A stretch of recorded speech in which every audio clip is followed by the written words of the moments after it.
जिज्ञासु मित्रों, बहुत बहुत अभिनंदन है। स्वागत है आप सभी का दिव्य सृजन में।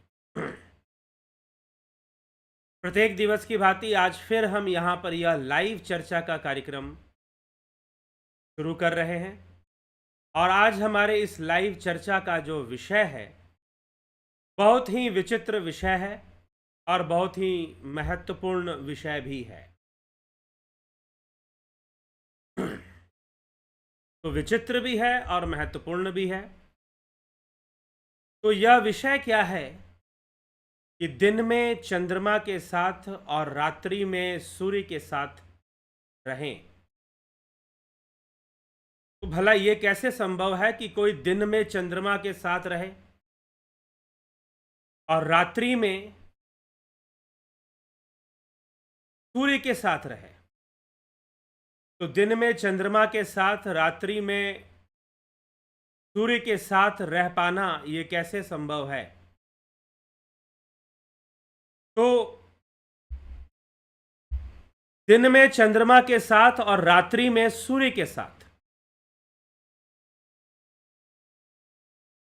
अब देखिए, कल हमने चर्चा की थी। कल का जो विषय था कि कर्म कैसे होते हैं और 3 गुणों से कर्म प्रकट होते हैं। जैसे जैसे गुण हम पर हावी होंगे, जिन गुणों से हम प्रेरणा प्राप्त करेंगे, वही गुण हमसे कर्म करवाएंगे और वैसा ही कर्म होगा। लेकिन सबका जो आधार है वो सत्व गुण है। तो सत्व जितना विकसित होगा उतना ही मनुष्य का जीवन भी विकसित होता है। सत्व ही बुद्धि को विकसित करता है। तो ये संपूर्ण सृष्टि, ये संपूर्ण संसार जो है वो 2 गुणों से चल रहा, 3 गुणों से चल रहा है। सत्व, रजस और तमस। इन्हीं से सारी सृष्टि चल रही है। हमारा अस्तित्व भी इसी पर निर्भर है। वैसे यह विषय ऐसा नहीं है कि थोड़ी सी बात सुनकर कोई समझ जाए। तो आज उसी विषय की प्रामाणिकता को लेकर हम दोबारा उपस्थित हुए हैं और एक नया रहस्य कि हमारा संपूर्ण जीवन इस शरीर के साथ, इन 3 गुणों के साथ ही है। यह 3 गुण ही हमारे साथ कार्य कर रहे हैं और ये 3 गुण ही अनेकों कर्म करवा रहे हैं। और उसमें जो सबसे बड़ी चीज है कि हमारी जो श्वासें चल रही हैं, हमारी जो श्वासें चल रही हैं, श्वास आ रही है, जा रही है, ऊपर नीचे, अंदर बाहर, इस श्वास का संबंध हमारे जीवन से है। यह संपूर्ण संसार 3 गुणों के वशीभूत है। तो ये आने जाने वाली श्वासें भी इस 3 गुणों से परे नहीं है। ये आने जाने वाली श्वासें भी 3 गुणों से परे नहीं है। यही आज का विषय है। ये आने जाने वाली श्वासें भी 3 गुणों से परे नहीं है। इसमें भी सतोगुण, रजोगुण, तमोगुण चल रहा है। इसमें भी सतोगुण, रजोगुण, तमोगुण अपने आप चल रहा है। इसमें भी हमारी श्वासें भी इन 3 गुणों के वश में है और हमारे ऊपर कौन सा गुण हावी हो रहा है ये श्वासें बताती हैं। हमारा संपूर्ण जीवन इन श्वासों पे निर्भर है।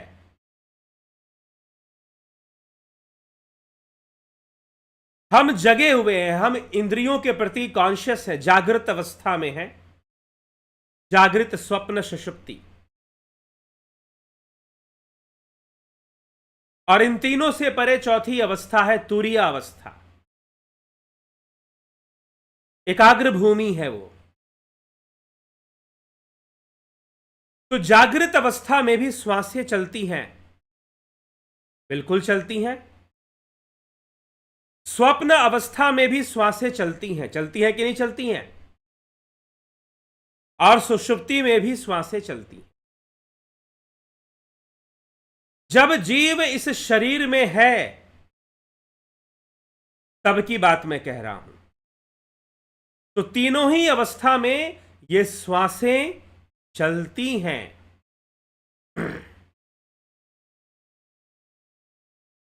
और श्वासों का संबंध बना हुआ है तीनों ही अवस्थाओं में। श्वासें कॉन्शियसली भी चलती हैं, सब कॉन्शियसली भी चलती हैं और अनकॉन्शियसली भी चलती हैं। अर्थात श्वासों को लेने और छोड़ने की जो प्रक्रिया है वो प्राकृतिक रूप से स्वभाववश ही चल रहा है।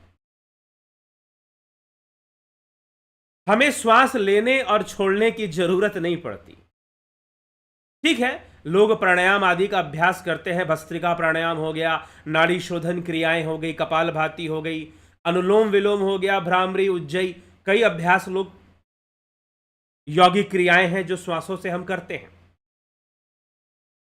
हम सिखाते भी हैं। ध्यान योग का कोर्स जो लोग ज्वाइन करते हैं उनको यह सब सिखाया भी जाता है कि नाड़ी शोधन कैसे करना है, भ्रामरी कैसे करना है, उज्जयी कैसे करना है, यह सब सिखाया भी जाता है वहां पर।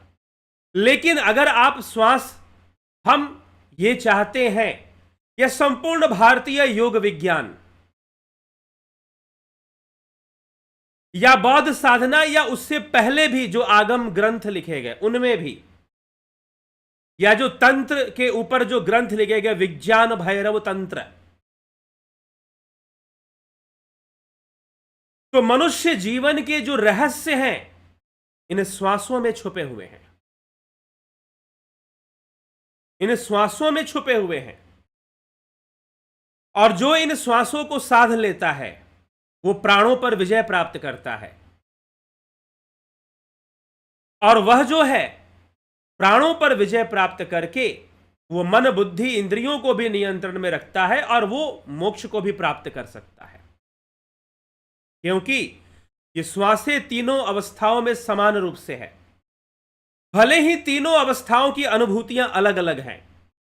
जागृत अवस्था की अनुभूति अलग है, स्वप्न अवस्था की अनुभूति अलग है, सुषुप्ति अवस्था की अनुभूति अलग है, लेकिन तीनों अवस्थाओं में जो शरीरधारी है इन तीनों ही अवस्थाओं में वो ये श्वासें चलती हैं। श्वासों को हम कॉन्शियसली भी ले सकते हैं कि नहीं, सचेत होकर? जी हां, तभी तो हम कपालभाति कर लेते हैं, भस्त्रिका करते हैं, नाड़ी शोधन क्रिया करते हैं। और जिन लोगों ने ध्यान योग का कोर्स कर लिया है वो इन क्रियाओं को भली भांति समझते हैं, वो इन क्रियाओं को भली भांति जानते हैं।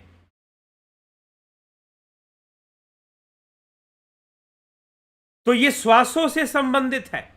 तो श्वासें जागृत अवस्था में भी चल रही हैं, सो जाओगे तब भी चलेंगी। अनुभूतियां बदल जाएंगी, स्वप्न की अनुभूतियां अलग होती हैं, सुषुप्ति की अनुभूतियां अलग होती हैं। लेकिन क्योंकि श्वासें कॉन्शियसली भी चलती हैं, सब कॉन्शियसली भी चलती हैं, अनकॉन्शियसली भी चलती हैं। हमारे शरीर में बहुत सारे कार्य हैं जो अनकॉन्शियसली हो रहे हैं, जैसे हमारे हृदय का धड़कना, हम उसके प्रति कॉन्शियस नहीं हैं, हम उसके प्रति कॉन्शियस नहीं हैं। हृदय के धड़कने के प्रति हम बिल्कुल कॉन्शियस नहीं हैं,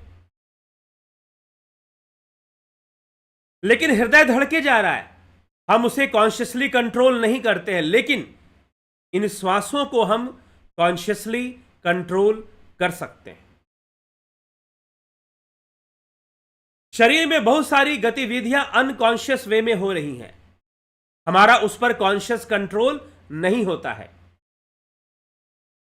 लेकिन श्वास एक ऐसा कनेक्टिंग लिंक है कि जिसको हम कॉन्शियसली कंट्रोल कर भी सकते हैं, और अगर ना भी करें तो यह स्वाभाविक रूप से चले जा रहा है, यह स्वभाववश ही चले जा रहा है, श्वासों का लेना, श्वासों का छोड़ना। लेकिन या अपने आप जो चीज हमें फ्री में मिलती है ना, हम उसकी कीमत नहीं समझते। अगर मान लीजिए कि हमें श्वास लेना और छोड़ना भी पड़ता, अगर हमें श्वास लेना और श्वास छोड़ना पड़ता, तो हवा भी लोग बेच रहे होते। और हो सकता है कि मानवता के शत्रु ये सोच रहे हों कि कैसे आज लोग पानी खरीदने के लिए विवश हैं, इनको श्वास भी खरीदनी पड़े, और जो श्वास खरीद सकते हैं वही जिंदा रहें, और हम श्वासों का व्यापार करेंगे।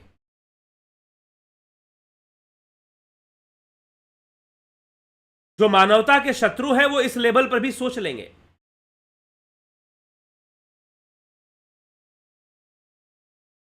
और अगर हमें श्वासें लेनी और छोड़नी पड़ती, हम इसके लिए फ्री हैं, हम इसको लेना छोड़ना नहीं पड़ता, अपने आप चल रहा है। अगर लेनी छोड़नी पड़ती तो शायद इसके लिए भी हम कोई नौकर रख लेते।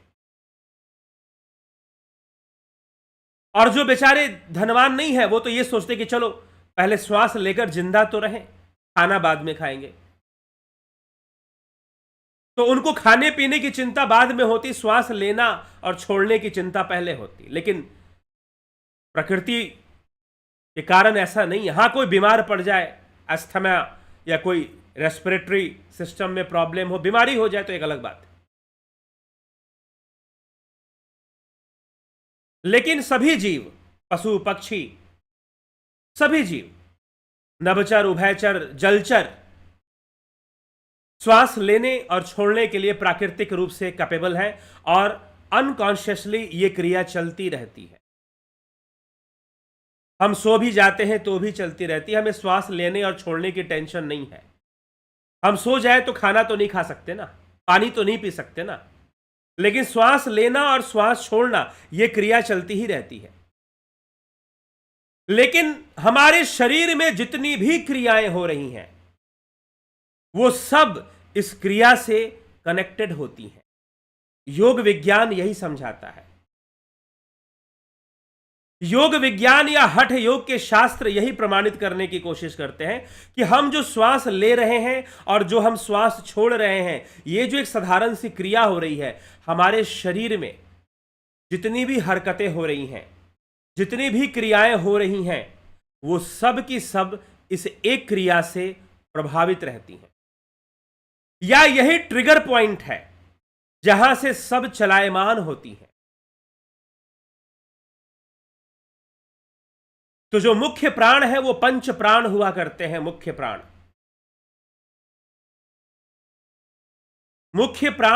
पंच प्राण हुआ करते हैं। उसमें प्राण है, अपान है, समान है, व्यान है, उदान है। उदान का जो फ्लो है मस्तिष्क की ओर है। हमारे मन में जो विचार उठते हैं, अगर बहुत ज्यादा डिप्रेशन हो रहा है, नेगेटिव थॉट्स आ रहे हैं, तो उदान वायु बिगड़ा हुआ है, डाइजेशन नहीं हो रहा है सही से, अपच हो रही है, कॉन्स्टिपेशन हो रहा है या लूज मोशन हो रहा है, तो समझो कि अपान वायु बिगड़ा हुआ है। High blood pressure, low blood pressure हो रहा है, तो समझो कि व्यान वायु बिगड़ा हुआ है। पेट के अंदर पचाने की क्षमता कम हो गई है, डाइजेस्ट नहीं कर रहा है, पेट की जो मूवमेंट है, पेट ऐसे ऐसे मूव करता है हमारा अंदर ही अंदर, जब खाना डालते हो वो पूरे खाने को मसलता है, डाइजेस्ट करता है, नहीं हो पा रहा है, तो समान वायु बिगड़ा हुआ है। लेकिन लूज मोशन, कॉन्स्टिपेशन, ऐसी कुछ भी समस्याएं आ रही हैं तो वो अपान वायु भी बिगड़ जाता है। अपान वायु में मृत्यु देव का वास होता है, उपनिषद ऐसा कहते हैं।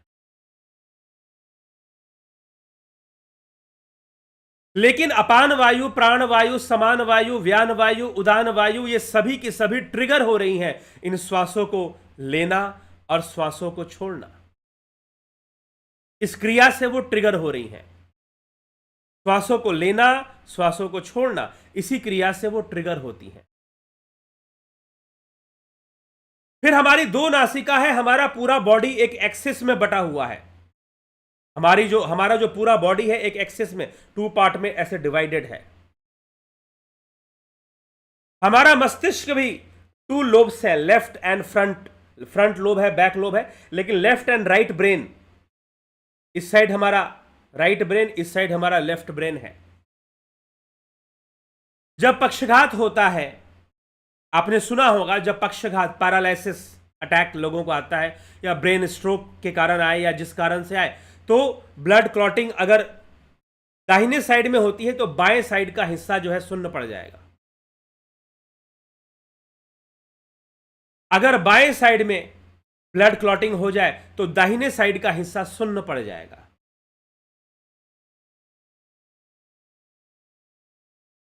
कनेक्टेड है। इसी प्रकार से हमारी नासिका, दो नासिकाएं हैं। योग में हठ योगियों ने इसे ईड़ा, बाई नासिका को ईड़ा कहा है, दाई नासिका को पिंगला कहा है। और एक और स्वर होता है, ये दो स्वर होते हैं, ईड़ा स्वर, पिंगला स्वर। ईड़ा स्वर को चंद्र नाड़ी कहते हैं, पिंगला स्वर को सूर्य नाड़ी कहते हैं। दाहिने ओर दक्षिणी स्वर जो है उसे सूर्य नाड़ी कहते हैं और ईड़ा स्वर को चंद्र नाड़ी कहते हैं। तो कभी हमारा चंद्र चलता है, कभी सूर्य नाड़ी चलती है, और कभी, वैसे तो दोनों ही चलती है, लेकिन कभी कभी दोनों बिल्कुल बराबर चलती हैं। और जब दोनों बिल्कुल बराबर चलेंगी तो दोनों धीरे धीरे शांत हो जाएंगी और सुषुम्ना नाड़ी चलेगी। तीसरा स्वर चलेगा जिसे सुषुम्ना कहते हैं। तो ईड़ा, पिंगला और सुषुम्ना। तो ईड़ा गंगा है, पिंगला यमुना है और सुषुम्ना सरस्वती है। ईड़ा भगवती गंगा, पिंगला यमुना नदी, ईड़ा पिंगलोर मध्य सुषुम्ना च सरस्वती। हठ योग शास्त्र में, हठ प्रदीपिका ग्रंथ में इस प्रकार से भी लिखा हुआ है, या हठ रत्नावली में भी लिखा हुआ है, ईड़ा भगवती गंगा, पिंगला यमुना नदी, ईड़ा पिंगलोर मध्य सुषुम्ना च सरस्वती। वैसे 72,000 नाड़ियां बताई जाती हैं जिनमें प्राण का प्रवाह होता है। 10 प्राण उसमें प्रवाहित हो रहे होते हैं। 49 प्राण भी 49 बताए गए हैं वैसे, लेकिन मुख्य 10 हैं और 10 नाड़ियां भी मुख्य हैं। उनमें से भी 3 नाड़ियों को विशेष बताया गया है, ईड़ा, पिंगला और सुषुम्ना। ईड़ा, पिंगला और सुषुम्ना। अब ये जो नाड़ियां हैं,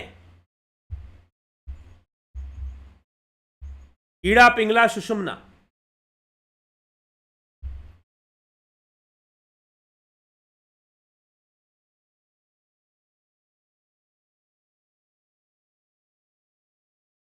योग शास्त्र में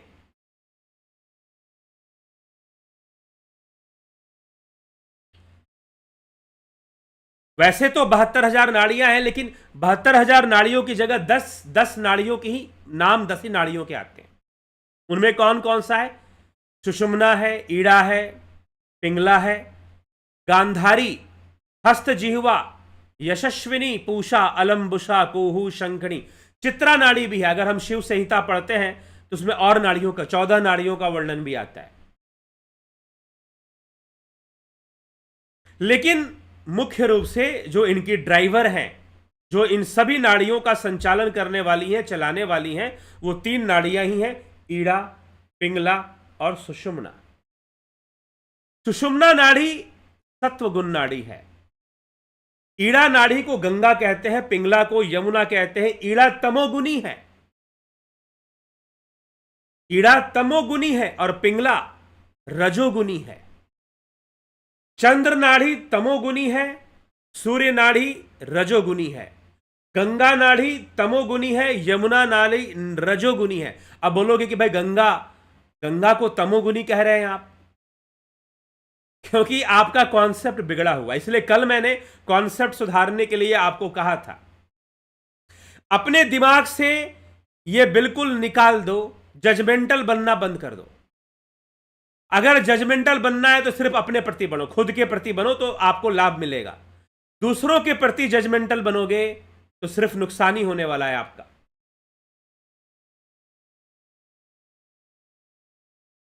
तो जो ईड़ा नाड़ी है गंगा, वह तमोगुनी है, और पिंगला नाड़ी जिसे यमुना कहते हैं, और जो सूर्य नाड़ी है, ईड़ा नाड़ी को गंगा कहते हैं और उसे चंद्र नाड़ी कहते हैं, वह तमोगुनी होती है और पिंगला नाड़ी जो है वह रजोगुनी होती है।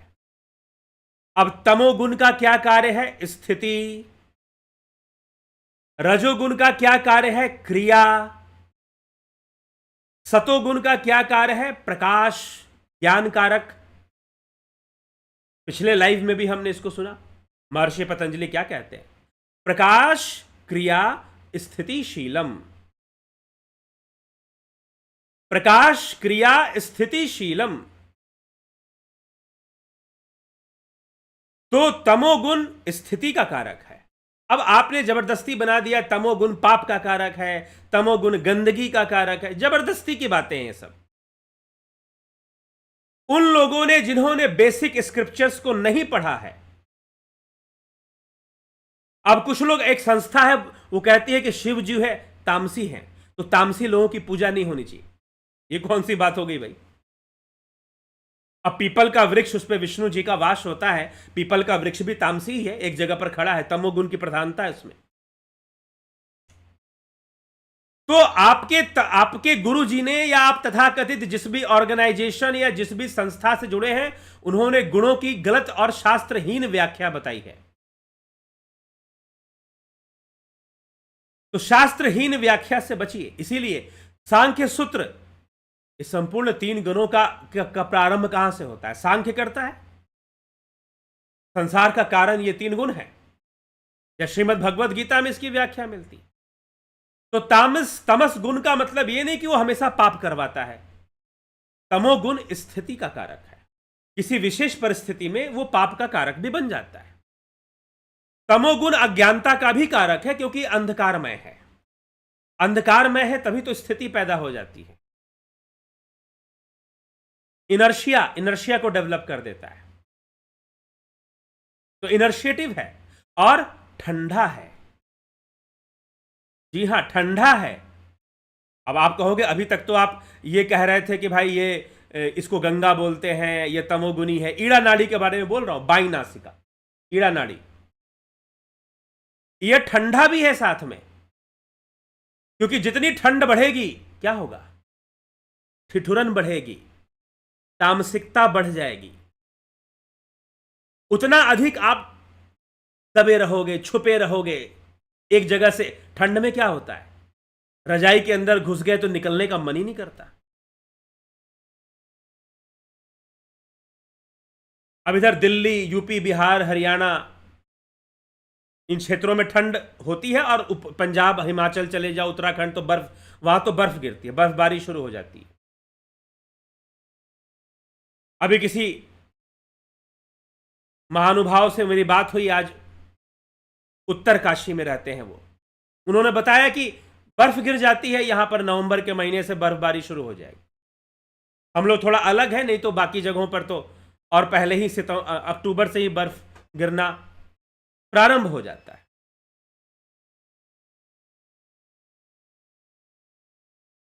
तो ये बर्फ गिरने का सिलसिला, बर्फ में, ठंड में क्या होता है? ठंड में तामसिकता बढ़ जाती है, काम करने का मन नहीं करता, बाहर निकलने का मन नहीं करता। घर में भी आदमी ज्यादा एक्टिव नहीं रहता है अगर ठंड लग रही है तो ठंड के कारण तमोगुण की वृद्धि। इसीलिए जो चंद्र नाड़ी है, चंद्र नाड़ी, वह तमोगुनी है और वो ठंडी भी है।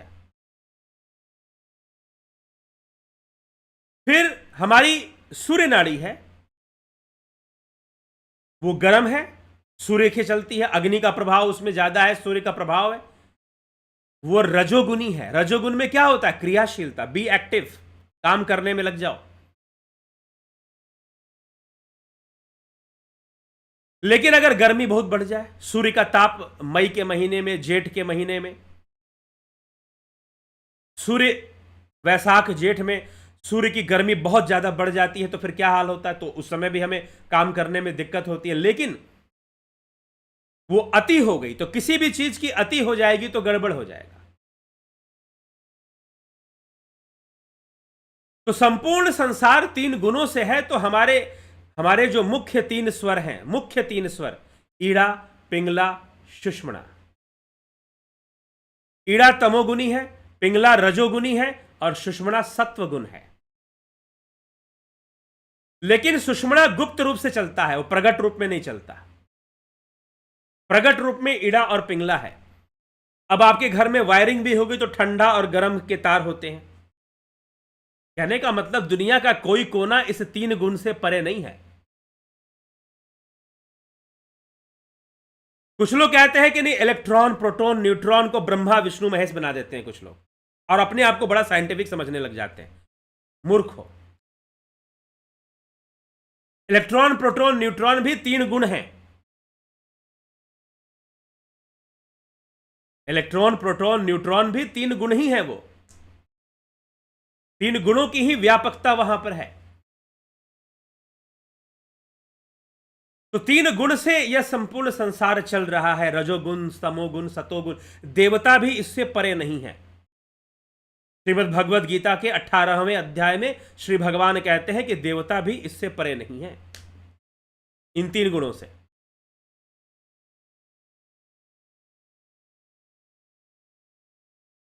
तो 3 गुण से संपूर्ण संसार चलायमान है, संपूर्ण संसार का अस्तित्व बना हुआ है, और इनमें एक संतुलन की अवस्था बनती है जिससे कि भी किसी भी वस्तु को अस्तित्व बनाए रखने में सहायता मिलती है। तो अब हमारे संसार में भी, इस प्रकृति में, संसार में भी 3 काल होते हैं।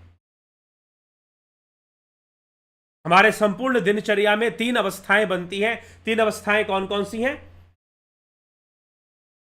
एक है दिन का समय, एक है रात्रि का समय, और एक है संधि काल।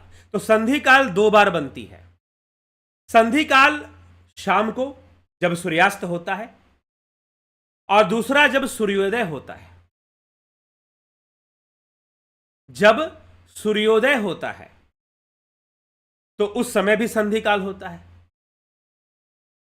तो सूर्यास्त और सूर्योदय के समय संधि काल होता है। जब दिन होता है, सूर्य उदय होता है और दिन बढ़ता है, तो रजोगुण बढ़ता है। रजोगुण बढ़ता है। और जब रात्रि होती है तो तमोगुण बढ़ता है, लेकिन संधि काल में सत्वगुण बढ़ता है। संधि काल में सत्वगुण बढ़ता है।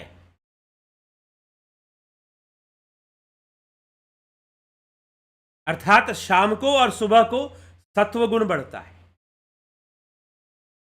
तो अब आज की वीडियो का टाइटल है कि दिन में चंद्रमा का उदय ही नहीं होता, और रात्रि में सूर्य के साथ रात्रि में सूर्य नहीं होता। एक बहुत बड़े संत हुए देवराहा बाबा, वो कहा करते थे, कोई उनसे पूछता कि बाबा जी आप इतने लंबे समय जिंदा कैसे रह गए? भारत के प्रथम राष्ट्रपति डॉक्टर राजेंद्र प्रसाद, जब वो बालक थे, जब वो छोटे थे, क्योंकि वो उसी क्षेत्र से थे, बिहार के पश्चिमी क्षेत्र से में उनका जन्म था, बताया जाता है सिवान डिस्ट्रिक्ट में। तो वहीं बगल के क्षेत्र से वो थे। तो उन्होंने कहा कि जब वो छोटे थे, बालक थे, तब भी वो देवराहा बाबा को उन्होंने देखा था, और वृद्धावस्था में ही देखा था। और जब वो राष्ट्रपति बन गए, सोचिए, इस देश के वो राष्ट्रपति बन गए, फर्स्ट प्रेसिडेंट, और 2 टाइम रिपीट होकर वो राष्ट्रपति बने। तो जब वो राष्ट्रपति बन गए, तब भी उन्होंने देवराहा बाबा को उसी रूप में, उसी अवस्था में देखा, एक वृद्ध मनुष्य के समान। कुल कहते हैं कि अटल बिहारी वाजपेयी तक लोग उनसे मिले। हालांकि वो राजनेताओं से मिलने की कोई विशेष व्यवस्था नहीं करते थे। उनको मचानी बाबा भी लोग कहते हैं, मचान पे रहते थे। मचान जो है शुद्ध शब्द है, तो सब लोग इसको समझते ही होंगे। तो उस पे रहते थे, बैठे रहते, और किसी को मिलना है तो वहीं जाके मिल सकता था। तो वो कहते थे कि अगर दीर्घायु होना है तो दिन में चंद्रमा के साथ रहो और रात्रि में सूर्य के साथ रहो। दिन में चंद्रमा के साथ और रात्रि में सूर्य के साथ रहो तो संतुलन बना रहेगा, और जब संतुलन बना रहेगा तो आयु की वृद्धि होगी। तो दिन में चंद्र नाड़ी का प्रवाह होना चाहिए, दिन में चंद्र नाड़ी का प्रवाह होना चाहिए और रात्रि में सूर्य नाड़ी का प्रवाह बनना चाहिए। और संध्या और सुबह में हो सके तो ध्यान में लीन हो जाओ। सुषुम्ना नाड़ी का, क्योंकि सुषुम्ना नाड़ी जब चले तो कोई दूसरा काम नहीं करना चाहिए, ध्यान ही करना चाहिए। और जब सुषुम्ना अच्छे से चलती है तो ये दोनों चलना बंद हो जाती है, केवली अवस्था बन जाती है। फिर तब सुषुम्ना जागृत हो जाती है। सुषुम्ना नहीं चलती है क्योंकि सुषुम्ना का जो द्वार है वो श्लेष्म नामक कफ से बंद होता है। ये हठ योग ग्रंथ कहते हैं। सुषुम्ना का द्वार श्लेष्म नामक कफ से, 5 प्रकार के कफ बताए गए हैं आयुर्वेद में, उनमें एक कफ का प्रकार है श्लेष्म। तो सुषुम्ना का द्वार श्लेष्म नामक कफ से बंद रहता है, इसीलिए वो उसमें प्राण का प्रवेश सही से हो नहीं पाता है। लेकिन प्राणायाम आदि क्रियाओं का अभ्यास और ध्यान योग अगर आप कोर्स करते हैं तो पहले सुषुम्ना को चलाने की विधि बताई गई है, ऐसी क्रियाएं बतलाई गई हैं ध्यान योग के कोर्स में। हालांकि अब तो 20 तारीख से शुरू हो चुका है, तो अब उसमें एडमिशन मिलने वाला नहीं है। अगर आपको उसको ज्वाइन करना है तो अब अगले महीने आपको पता करना पड़ेगा कि कोर्स होगा कि नहीं होगा। कोर्स होगा कि नहीं होगा यह अगले महीने अर्थात सितंबर के महीने में आपको पता करना होगा। अभी से उसका निर्णय नहीं लिया गया है कि कोर्स होगा कि नहीं होगा।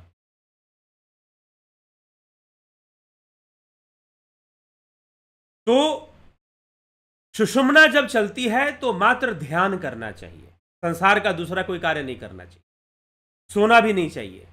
सुषुम्ना जब चले तो सोना भी नहीं चाहिए, सिर्फ ध्यान करना चाहिए, या फिर सुषुम्ना को चलाने का ज्ञान प्राप्त करना चाहिए।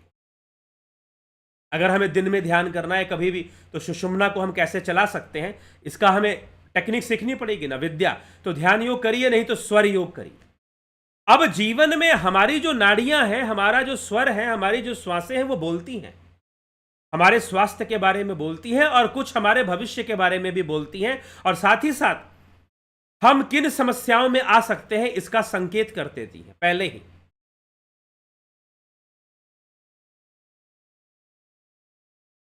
तो ये श्वासें बोलती हैं। अगर भोजन अच्छे से डाइजेस्ट होना है तो किस नाड़ी को चलने से डाइजेस्ट होगा भोजन। अगर किसी से प्रेम से बात करना है तो किस नाड़ी में हम प्रेम से बात करें।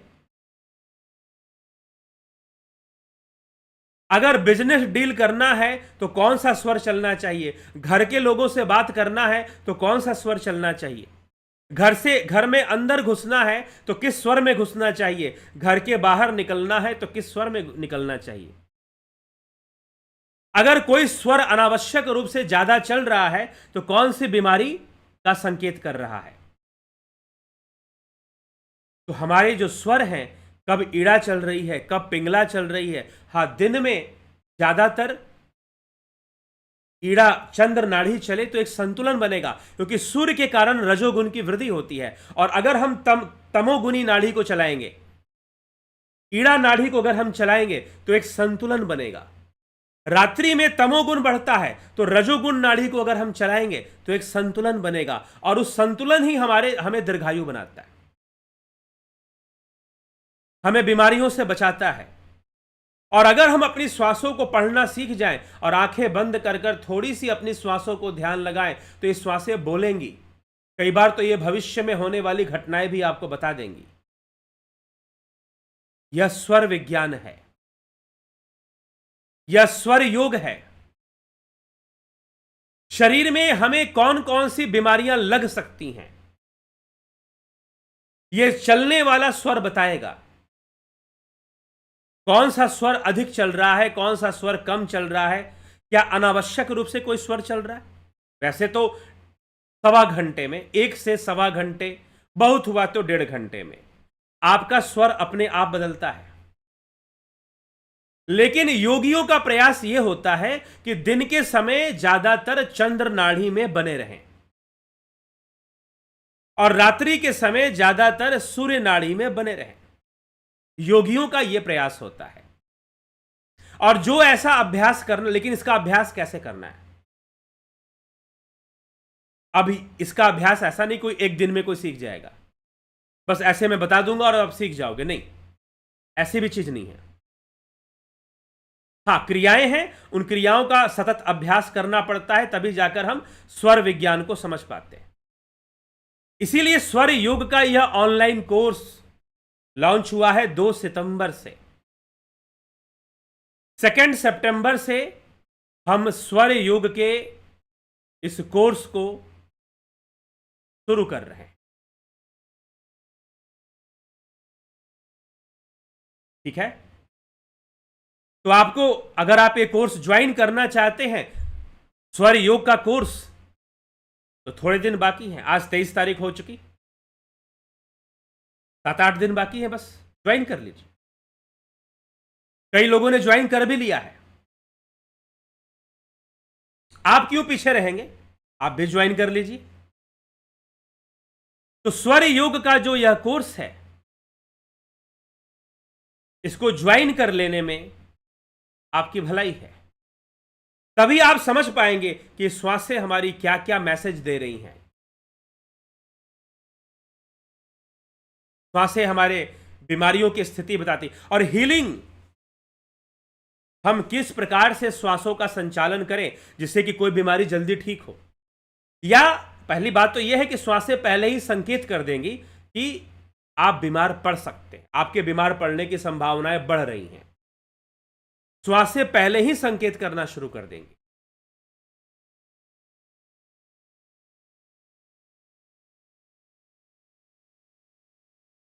ठीक है, श्वासें पहले ही संकेत करना शुरू कर देंगे।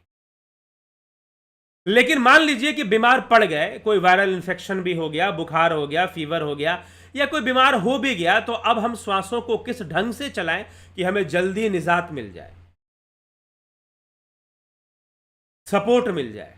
हाँ, जहां इमरजेंसी होगी वहां आपको मेडिसिन लेना है, दवा लेनी है, चाहे वो अंग्रेजी दवा लेनी पड़े।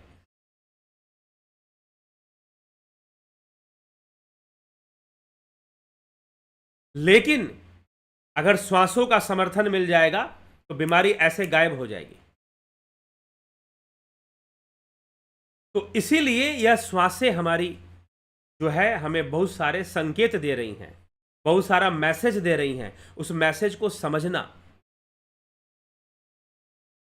किस घड़ी में हमारी कौन सी श्वास चलनी चाहिए, सोते समय कौन सी श्वास चलनी चाहिए, सुबह उठते समय कौन सी श्वास चलनी चाहिए, नहाते समय कौन सी श्वास चलनी चाहिए, कौन सा स्वर चलना चाहिए, खाते समय कौन सा स्वर चलना चाहिए,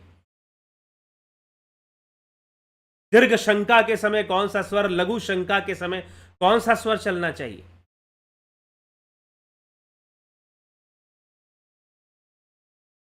तो हालांकि चलिए, अब इसमें क्या हम इतना ध्यान रख पाएंगे, और बात यह है कि सही समय पर अपने आप ही सही स्वर चल पड़े। यह सबसे बड़ी बात है कि सही समय पर सही स्वर चल पड़े, और अगर ना चले तो कम से कम हमें पता हो कि स्वर को कैसे चलाना है, स्वर को ट्रैक पे लाना कैसे है। कम से कम इतना हमें ज्ञान हो जाए, टेक्निक का पता चल जाए। और दूसरी 2 चीजें हैं स्वर योग के अंदर, 2 चीजें, टेक्निक और ट्यूनिंग। ट्यूनिंग जानते हैं, ट्यूनिंग का मतलब क्या है? संगीतकार लोग होते हैं ना, हारमोनियम तबला का ट्यूनिंग करते हैं। 5वें काले से बजेगा, 5वें काले से हारमोनियम बजेगा तो 5वें काले से तबला भी सेट होगा। वो पीट पीट कर तबले को सेट करेगा, ठोक ठोक कर हथौड़ी से अपनी चाटी, अपनी डग्गा को वो सेट करेगा, फिर ट्यूनिंग करेगा। या फिर मान लीजिए इलेक्ट्रॉनिक मशीन है, कैशियो है, सिंथेसाइजर है, और कोई भी एक कैशियो, तो उसको भी ट्यूनिंग करेगा कि यहां से मुझे पकड़ना है, ये स्केल पकड़ना है, तभी जाकर जो है सारे इंस्ट्रूमेंट फिर उसी स्केल को पकड़ेंगे, चलेगा, तो फिर बड़ा ही सुंदर चलेगा। उसी प्रकार से अगर हम नेचर के साथ, प्रकृति में 2 घटनाएं हैं, सूर्योदय और सूर्यास्त, दिन और रात्रि, इनके साथ अगर हमने स्वरों की ट्यूनिंग कर ली, सूर्योदय और सूर्यास्त के साथ, दिन और रात्रि के साथ अगर हमने स्वरों की अच्छी ट्यूनिंग कर ली, तो हम देखेंगे कि बाकी समय में भी हमारे स्वर ट्यून रहते हैं। हाँ, विशेष परिस्थितियों में बीमार हो जाना, बुखार हो जाने की बातें अलग है फिर, तो वह एक अलग विषय फिर हो जाता है। तो इस तरह से हमें यह समझना चाहिए। तो यह स्वर विज्ञान है, स्वर योग का कोर्स इसीलिए लाया गया है ताकि आप लाभ उठाएं। और जिन्होंने ध्यान योग कर लिया है वो इसको बहुत आसानी से समझ पाएंगे, बहुत आसानी से पकड़ पाएंगे और बहुत आसानी से इसे कर पाएंगे।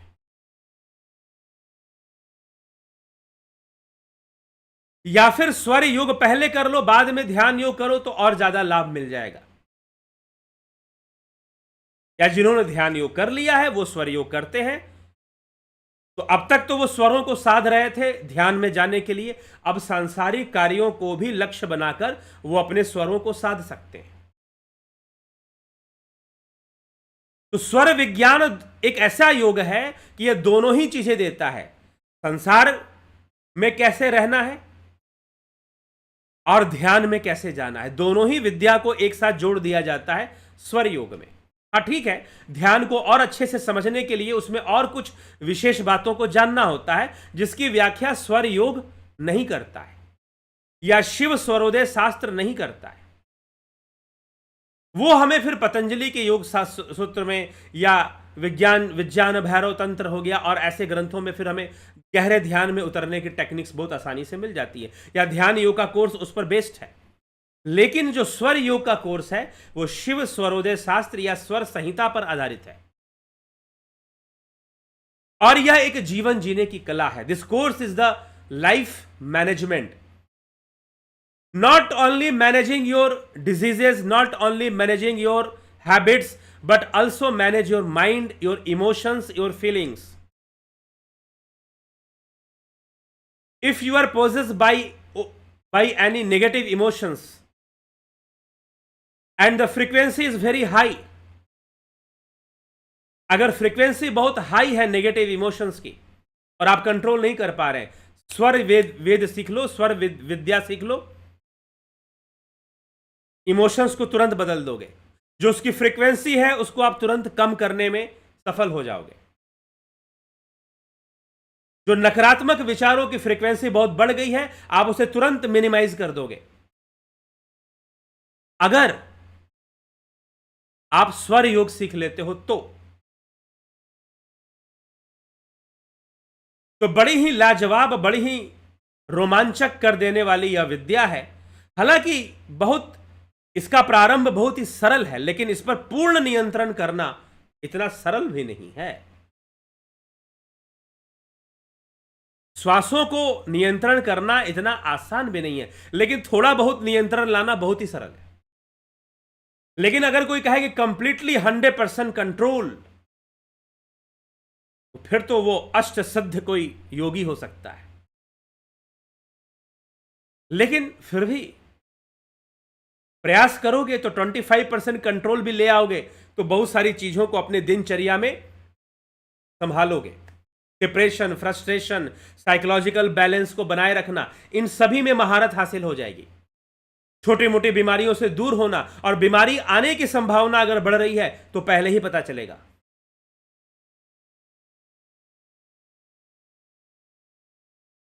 तो यह स्वर योग है, साधारण विद्या नहीं है ये। लेकिन अगर आप सीखना चाहते हैं, वैसे तो यह विद्या ऐसी है कि इसके लिए आदमी अपना सब कुछ छोड़ भी दे, सब कुछ दान भी कर दे, तो इसे विद्या के लिए कोई बड़ा दान नहीं होगा, कोई बड़ी दक्षिणा नहीं होगी। सिर भी काट के दे दे तो वो भी बड़ा नहीं होगा, ऐसा कहा जाता है इस विद्या के लिए। इसीलिए गोपनीय विद्या भी है। इसलिए भगवान शिव ने कहा है, जो विवेकी है, जो गंभीर है, जो जानने की तीव्र इच्छा रखता है, उसी को यह विद्या देनी चाहिए। मैं खुद इसका अभ्यासी हूं और कुछ महीनों से सतत अभ्यास कर रहा हूं। पहले किसी योगी ने मुझे सिखाया था,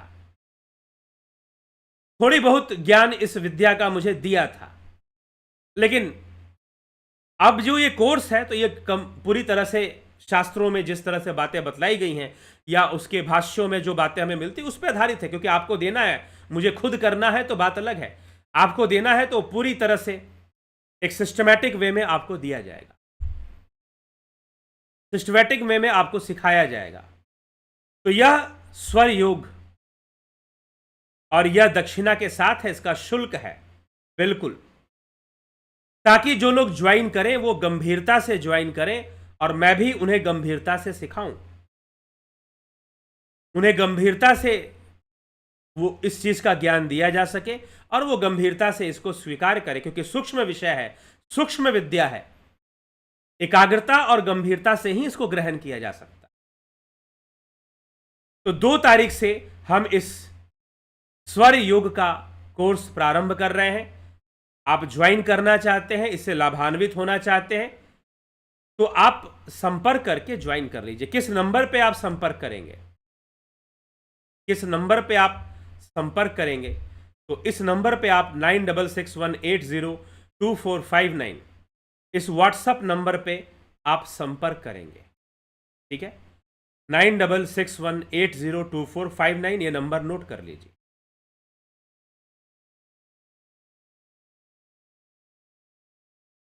तो आप इस व्हाट्सएप नंबर पर संपर्क करेंगे और व्हाट्सएप नंबर पे मैसेज कर कर आप डिटेल्स मांगेंगे कि मुझे स्वर योग की विद्या सीखनी है, मुझे स्वर योग की विद्या सीखनी है, कृपया मुझे उसके बारे में बताएं, उसका डिटेल्स दें। तो व्हाट्सएप मैसेज में ही आपको बता दिया जाएगा, डिटेल्स दे दिया जाएगा। ठीक है, तो चलिए, तो यही विषय है। आप इसको ज्वाइन करना चाहते हैं तो कर सकते हैं। स्वर ज्योतिष भी इसमें होता है। स्वर ज्योतिष, जिन लोगों ने ज्योतिष का थोड़ा सा भी ज्ञान रखा होगा वो जानते होंगे कि सर्वप्रथम राशियों का विभाजन 2 भाग में होता है। 12 राशियां होती हैं, 6 राशियां सूर्य के कंट्रोल में होती हैं, 6 राशियां चंद्रमा के कंट्रोल में होती हैं। सूर्य देव अपनी राशियों को कुछ ग्रहों में बांट देते हैं, एक एक राशियां अपने दे देते हैं, और उन्हीं ग्रहों को चंद्रदेव अपनी राशियां दे देते हैं। तो सूर्य की एक राशि बनती है, चंद्रमा की एक राशि बनती है, बाकी सभी ग्रहों की 2-2 राशियां बनती है। ज्योतिष का बेसिक नॉलेज जिनको होगा दे नो वेरी वेल, लेकिन यह कभी मत भूलना कि सर्वप्रथम राशियों का विभाजन बस सूर्य और चंद्रमा में होता है। सभी राशियों का जो विभाजन है वो मात्र सूर्य और चंद्रमा में होता है। तो 6 राशियां चंद्रदेव की हैं और 6 राशियां सूर्यदेव की हैं। यह ज्योतिष रहस्य है, और यहां आपके श्वासों में, स्वर में सूर्य और चंद्र चल रहे हैं। वो बताएंगे कि कौन सी राशि, कौन सा ग्रह किस प्रकार से फल देगा। तो यह स्वर ज्योतिष का भी थोड़ा सा ज्ञान, बहुत विस्तार से तो नहीं, जो विस्तार से सीखना चाहेंगे तो स्वर ज्योतिष के बारे में विस्तार से भी बताने की कोशिश की जाएगी, लेकिन बेसिक ज्ञान स्वर ज्योतिष का भी इस कोर्स में दिया जाएगा। ठीक है, तो सूर्य एक तंत्र भी है, स्वर तंत्र, स्वर ज्योतिष और स्वर योग। योग जो मोक्ष की ओर ले जाता है, जो कैवल्य की ओर ले जाता है, ये सब इस कोर्स में समाया हुआ है। इसलिए इस अद्भुत कोर्स को जरूर ज्वाइन कर ले, इससे लाभान्वित हो जाए, इसका पूर्ण लाभ उठा ले। ठीक है, तो 2 सितंबर से इस कोर्स का हम प्रारंभ कर रहे हैं। बिना विलंब किए आप इसको ज्वाइन कीजिए, इससे लाभान्वित होइए। चलिए, तो इसी के साथ अभी हम चलेंगे। और वैसे किसी को एस्ट्रो एनालिसिस करवानी है, अपनी जन्म कुंडली का विश्लेषण करवाना है, तो उसके लिए भी आप संपर्क कर सकते हैं। कई लोग करते हैं, तो आप भी कर सकते हैं।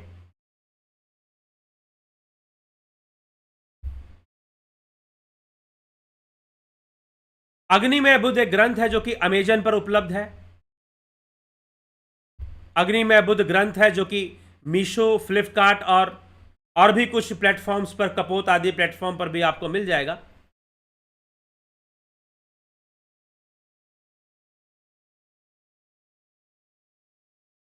तो इन सभी प्लेटफॉर्म पर यह ग्रंथ जो है उपलब्ध है, तो आप इसको ऑनलाइन खरीद सकते हैं, ऑनलाइन परचेस कर सकते हैं। तो वहां से प्राप्त कर ले। जब ना कोई ऑनलाइन खरीदना ना संभव हो तो हमको संपर्क कर लीजिएगा, फिर हम करवा देंगे।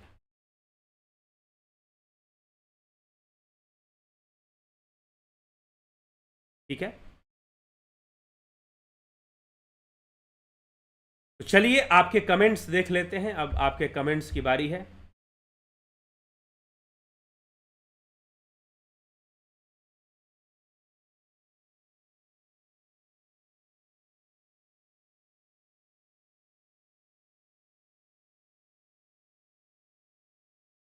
अनुज सिंह जी,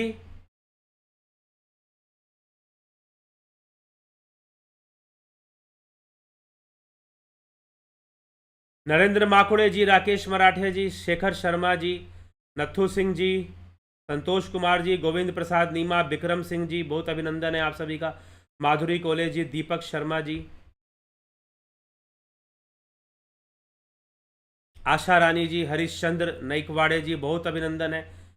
गीता जी, सतीश मास्टर जी, मनोज सैन जी, कन्हाई कुमार जी, चंद्रभान सिंह जी, एके त्यागी जी, लवकुश वर्मा जी, हरीशचंद्र, अमन कक्कर जी, योगेश खैरनर जी, सविता नायक जी, दीपक शर्मा जी। गुरु जी, प्रकृति का नेचुरल इंटेलिजेंस क्या होता है, ये कैसे काम करता है, इसका जीवन पर और जीव पर क्या जीवन सब उसके वश में है, उस नेचुरल इंटेलिजेंस के वश में ही सब चल रहा है। पढ़ता है, इसको समझा जा सकता है। इस पर एक वीडियो जरूर बनाएं।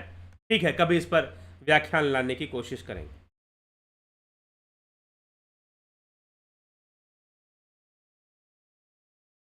पहले कई बार मैं इसको बता चुका हूं, लेकिन चलो आप पूछ रहे हैं तो इसको और भी स्पष्ट करने की कोशिश किया जाएगा।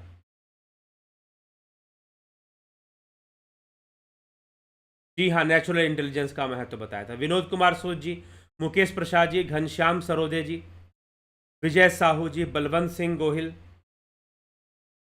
गौतम जी, गुमानाराम चौहान जी, जय कौशिक जी, प्रभुदत्त शर्मा,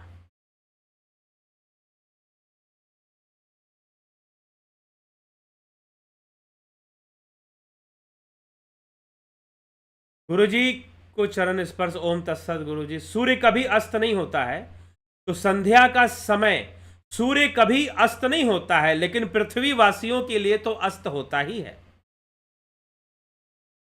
रिलेटिव नॉलेज, इसी को कहते हैं रिलेटिविटी। सूर्य वैसे कभी अस्त नहीं होता है, लेकिन पृथ्वी के एक हिस्से में उसका प्रकाश नहीं पहुंचता है। सूर्य अस्त नहीं होने का मतलब है सूर्य नष्ट नहीं होता है, लेकिन पृथ्वी के आधे हिस्से के लिए जो सूर्य है वो अस्त हो जाता है। क्योंकि आप पृथ्वी पर हैं, तो आपके साथ जो भी घटनाएं घट रही हैं वो रिलेटिव घट रही हैं। This is the relativity. तो आपको जितनी बीमारियां पड़ेंगी और आपके जीवन में जितनी भी घटनाएं आएंगी, उसी रिलेटिविटी में ही तो आएंगी, और कैसे आएंगी।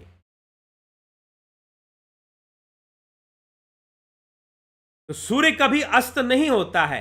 यह जो तर्क है किसी और संदर्भ में है। अगर सूर्य अस्त नहीं होता है तो क्या रात्रि में हम जागते हैं? रात्रि में हम घूमते फिरते हैं? नहीं, अंधेरा है चारों तरफ। वो अलग बात है कि बड़े बड़े शहरों में, दिल्ली, बॉम्बे, मुंबई, दिल्ली में, मुंबई में, या बड़े बेंगलोर, बड़े शहरों में रात्रि को भी लाइट जलती है और कुछ लोग रात्रि में भी घूमते हैं। फिर भी रात्रि में ज्यादातर लोग सोते हैं। अगर सूर्य अस्त नहीं होता है तो ब्रह्म मुहूर्त का क्या महत्व?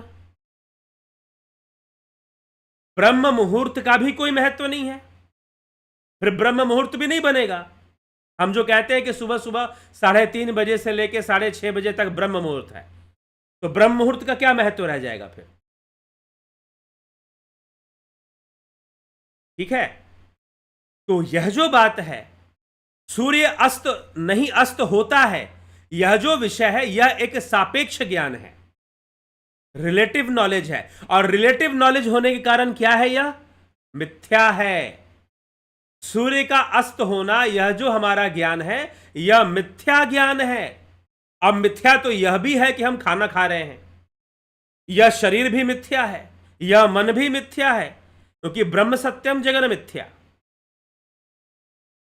तो हमने अब ये, क्योंकि अगर हमने पूरी बात नहीं पकड़ी, अधूरी बात पकड़ी, तो वो कहानी आपने सुनी होगी कि एक बार गुरु जी ने शिष्य को समझाया, बेटा सब में परमात्मा है, सब में परमात्मा को देखा करो।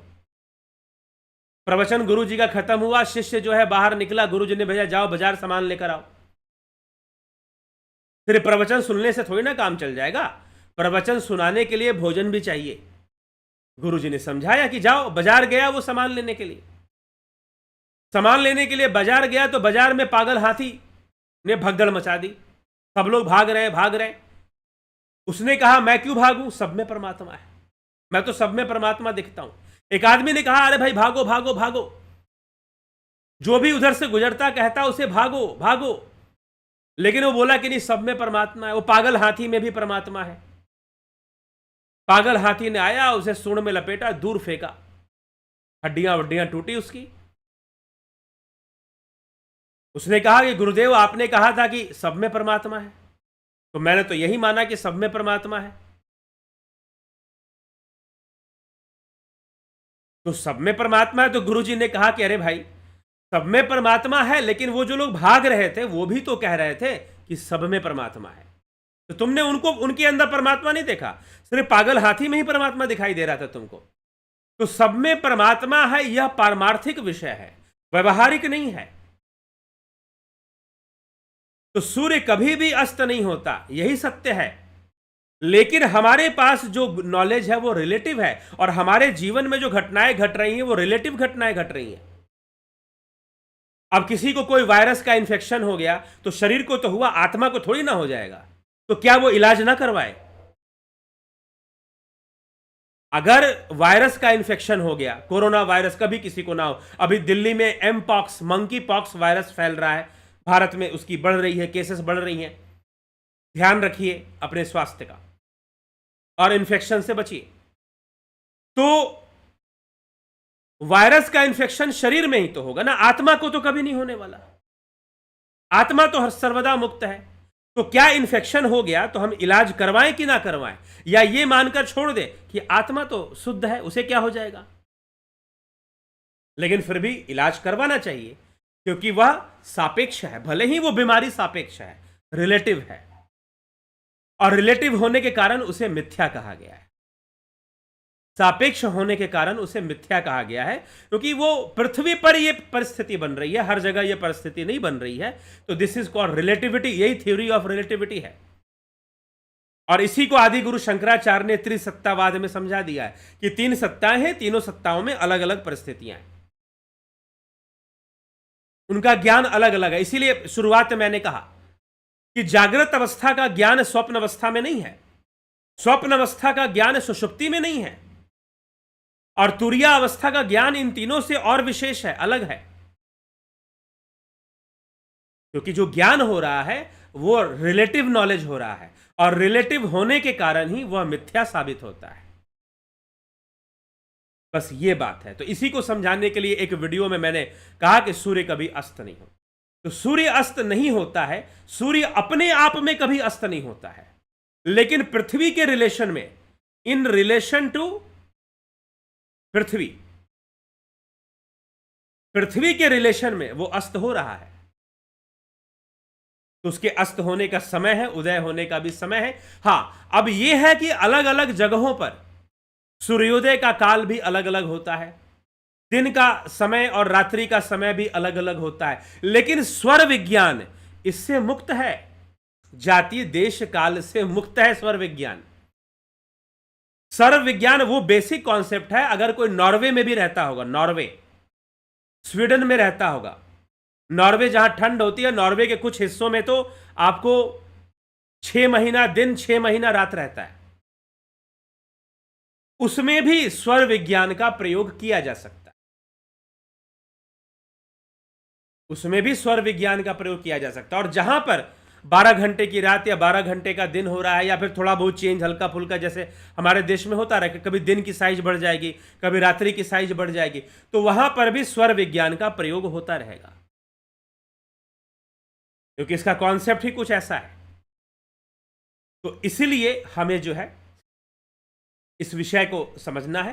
तो सूर्य कभी अस्त नहीं होता, तो संध्या का समय सुबह शाम कैसे सूर्य का परिक्रमा करते हुए छाया और प्रकाश होता है। जी हाँ, छाया हो रहा है तो बहुत लंबे समय के लिए छाया हो रहा है। सूर्य के ताप से हम अलग हो जा रहे हैं उस समय पर, सूर्य का सीधा प्रभाव हमारे साथ उस समय नहीं है। तो सुषुम्ना का सही समय क्या रहेगा? सुषुम्ना का सही समय वही संधि काल रहेगा। संधि काल सुबह को और शाम को सुषुम्ना का वही समय होता है। लेकिन योगी चाहे तो सुषुम्ना को वैसे भी चला सकते हैं अगर उन्हें ध्यान में लीन होना है तो। सुषुम्ना को चलाने में बाधा इसलिए नहीं होता है क्योंकि वह बीच का है, मध्य मार्ग है वो। बुद्ध ने उसी को मध्य मार्ग कहा। हठ योग में, नाथ संप्रदाय में इसे मध्य मार्ग कहा गया। ठीक है। ममता शर्मा जी, गौतम रोज जी, ईड़ा पिंगला के घर जाई, सुषुम्ना नाड़ी रहे ठहराई। ओहम सोहम तत्व विचारा, बंका नाला किया समारा। क्या अर्थ है गुरुजी? ईड़ा पिंगला के घर जाई, अब ये कौन सी भाषा में लिखा हुआ है? किसी की वाणी होगी तो वाणी तो सही कह रही है। सुषुम्ना नाड़ी बंद रहती है, ईड़ा पिंगला चलती रहती है, उन्हीं का साम्राज्य चलता रहता है।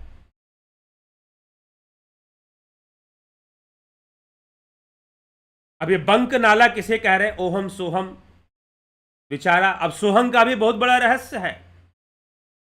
सोहंग और हंसा का रहस्य है जो कि स्वर योग में समझाया गया है। स्वर योग में सोहंग और हंसा के डिफरेंस को बताया गया है, क्या अंतर है।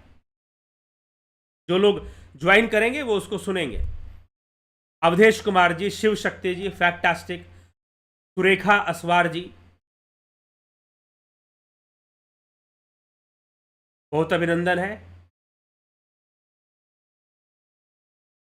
Silver bowler Puran Singh ji, blog with Akash, गुरुजी गर्भ में जीवात्मा कैसे प्रवेश करते हैं, क्या इसका उल्लेख? कई शास्त्रों में इसका उल्लेख मिलता है। थोड़ी सी चर्चा हमने की है, भागवत महापुराण में भी इसका उल्लेख है, कुछ और ग्रंथों में भी इसका उल्लेख मिलता है। ठीक है। तो यह कोई बहुत ऐसा विषय नहीं है। और यूट्यूब पर बहुत सारे, यूट्यूब के ऊपर बहुत सारे जो है वीडियोस हैं जो इस विषय का उद्घाटन करते हैं। और हमने भी स्पष्ट रूप से इसका विषय लेकर नहीं बनाया है, लेकिन इस पर पहले बोल चुके हैं, बता चुके हैं।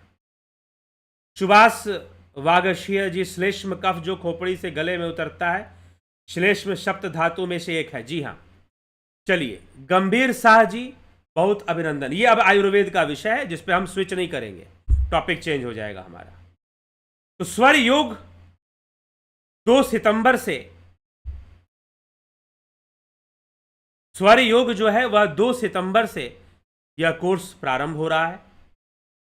आप सभी इसका लाभ उठा सकते हैं।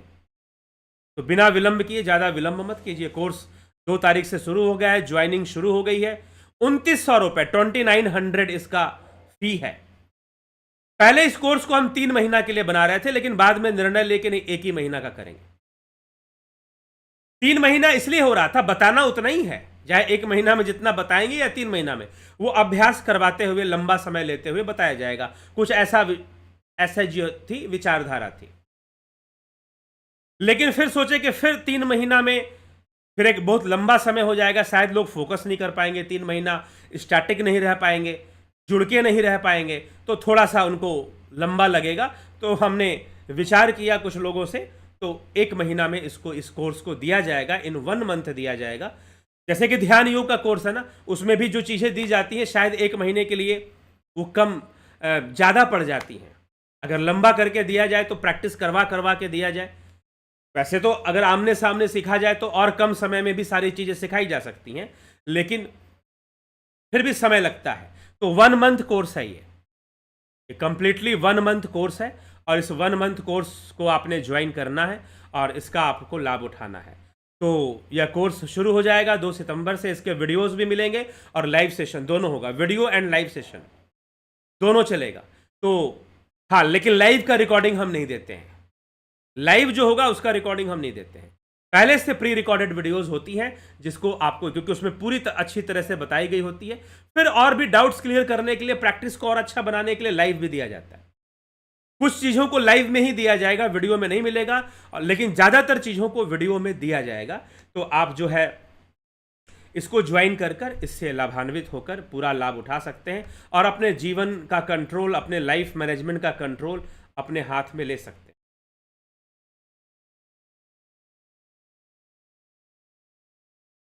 ठीक है, फैक्टास्टिक जी। A guiding light, beacon of wisdom, selfless mentor, a source of inspiration, a guardian of knowledge, a shining example, a compassionate teacher, a sharper of minds, illuminator of path. ठीक है जी। तो आप सभी का बहुत बहुत आभार, धन्यवाद। इसी के साथ मैं विचारों को विराम दूंगा। जो लोग स्वर योग का कोर्स करना चाहते हैं वो ज्वाइन कर सकते हैं। 9661802459 इस नंबर पर आप व्हाट्सअप मैसेज कर कर जो है संपर्क करेंगे और ज्वाइन करेंगे। ठीक है, चलिए, तो इसी के साथ हम विचारों को विराम देते हैं। कल फिर मिलते हैं 9 PM लाइव चर्चा में एक नए विषय के साथ। वैसे तो चैनल पर अब आपको हमेशा 24 आवर कुछ ना कुछ कंटेंट मिलेगा। ठीक है, ऐसी हमारी कोशिश है कि 24 आवर 24/7 यहाँ पर प्रोग्राम कुछ ना कुछ चलता रहे, चाहे प्रोग्राम्स रिपीट होते रहें, वो आपको मिलती रहेंगी, आप उनसे भी लाभ उठाइए। लेकिन 9 PM अलग से लाइव चर्चा जरूर होगी, प्रतिदिन होती है, नए विषयों पर होती है, तो उसका आप लाभ उठाइए। ठीक, तो आप विराम देंगे। कल फिर मिलते हैं 9 PM लाइव चर्चा में। बहुत बहुत आभार। ओम तत्सत।